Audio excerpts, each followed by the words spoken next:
Child development third unit characteristics of childhood एटा गोटे 5 mark short note आसीबो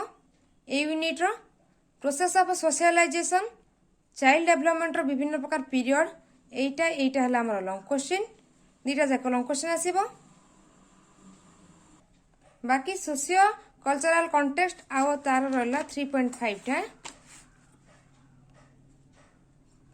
characteristics of socially mature person ये भी गोटे शॉर्ट नोट आसी परिबो ताले ए यूनिट रो शॉर्ट नोट सब की हला गोटे हला characteristics of social mature person characteristics of childhood आ गोटे हला child in different socio cultural context long question हेबा चाइल्ड डेवलपमेंट को पीरियड रे होची ड्यूरिंग चाइल्डहुड टा फिजिकली हमर केमती डेवलपमेंट होची कॉग्निटिवली सोशियली इमोशनली मोराली आउ लैंग्वेज बेसिस रे हमर कोन कोन डेवलपमेंट होची चाइल्डहुड पीरियड रे एटा गोटे लॉन्ग क्वेश्चन आसी परिबो 3.2 नहले 3.4 टा प्रोसेस ऑफ सोशलाइजेशन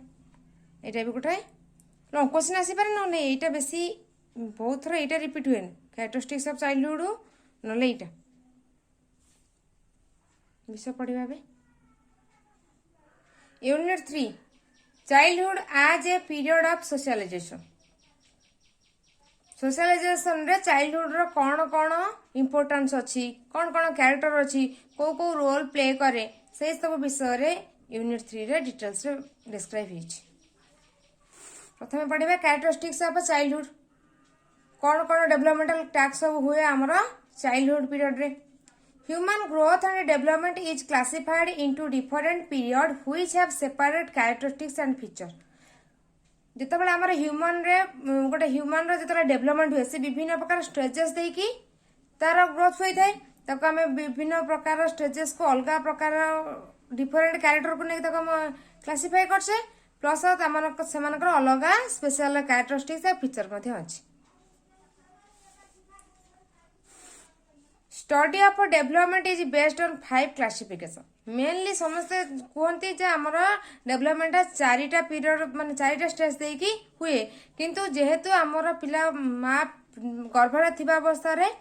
तार गोटे डेवलपमेंट हुए सेति पई सेटा जे आमर प्रथम पेरेंटल पीरियड एटा प्राय पढ़ा हुए ने आमे पढ़ू एई चारिटा किंतु एटा मध्ये हेई थाए बुझला कौन कौन 5टा क्लासिफिकेशन अछि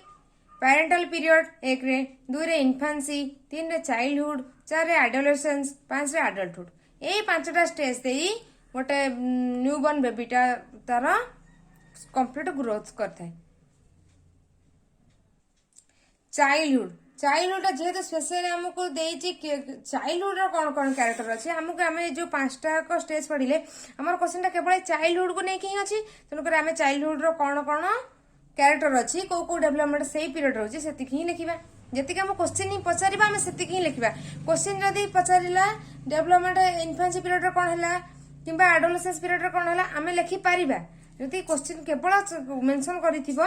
चाइल्डहुड डेवलपमेंट करने कि कैरेक्टरिस्टिक्स ऑफ चाइल्डहुड लिखापी तुम केवल चाइल्डहुड ही लिख it is a period from 2 to 12 years 2 वर्ष रु 12 वर्ष मध्य जो पीरियड आमको आसे आम कौन कहू चाइल्डहुड कहू ता पूर्व जो जन्म होगा ठार 2 वर्ष जाके जो बयस आम इन्फेंसी पीरियड बा इन्फेंसी स्टेज बोली कही था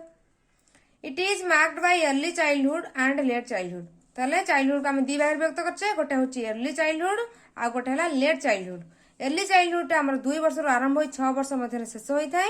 एवं लेट चाइल्डहुड आमर 6 वर्ष रु आरंभ होई 12 वर्ष मध्य शेष होई थाए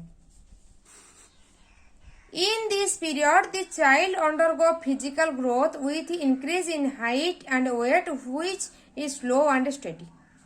यही टाइम रे कौन हुए ना चाइल्डहुड पीरियड जेहेतु आमर यही पीरियड हूँ बढ़िया बयस आउ गोटे चाइल्ड सबुठू अधिक डेवलपमेंट तार चाइल्डहुड पीरियड रे ही करि थाए टोटाल तार 5टा जगह स्टेज रे जेति के डेवलपमेंट करबो सबुठू अधिक से चाइल्डहुड पीरियड रे डेवलपमेंट तार ही थाए ता बॉडी स्ट्रक्चर ही थाए फिजिकली मेंटली मोराली सब तार डेवलपमेंट होता है चाइल्डहुड पीरियड रे तार फिजिकल ग्रोथ होता है इनक्रीज होता है कौन हाइट रो आउ वेट रो जोटा को आम स्लो प्रोसेस बहुत स्लो प्रोसेस रो हुए आउ स्टेडी स्थिर होकर रही था आम मेजर कर तार डायरेक्शन को आम जानी परिबा को डायरेक्शन रे चाइल्ड डेवलपमेंट को वे रे चलीची। आउ कौन कौन कैरेक्टर देखा मिले दि चाइल्ड शोज मसल कोऑर्डिनेशन एई टाइम रे पिला मानक मध्य रे मसल कोऑर्डिनेशन देखा मिले। गेम को ऊपर बेसी फोकस करती। Social cultural and emotional development occurs by social experience द्वारा तार सोशल डेवलपमेंट होता है, कल्चरल डेवलपमेंट होता है, इमोशनल डेवलपमेंट होता है। ये स्टेज रे से फैमिली मेंबर्स प्रति पीयर ग्रुप प्रति गोटे इमोशनल अटैचमेंट क्रिएट होता है। Child is more emotionally stable than infancy and adolescence. Adolescence और इन्फेंसी ठारू बेसी पिला माने इमोशनली स्टेबल थांती चाइल्डहुड पीरियड रे। Child language development increases in a rapid speed. सबुठू आउ गोटे कौन डेवलपमेंट देखा जाए सेमानकर लैंग्वेज डेवलपमेंट जेहेतु से इन्फेंसी पीरियड रे घरे थांती 2 वर्ष जाके केवल फैमिली मेंबर सहित ही अटैचमेंट थाए। जिते चाइल्ड डेवलपमेंट आसीगला जिते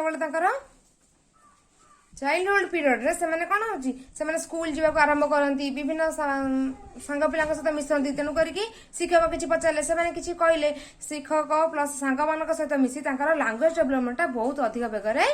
गति करता है पूरा रैपिड स्पीड रे इनक्रीज करे। Child develop the power of thinking learning and reasoning resulting in intellectual development. Child आउ कौन कौन डेवलप हुए पावर ऑफ थिंकिंग से अधिक जिनस कोटा भल कोटा मंद से पिक्चर करें लर्निंग करे रीजनिंग विभिन्न प्रकार रीजनिंग टाइप मैथ गुड़ाक सल्व करने से एबुल था ये पीरियड रे।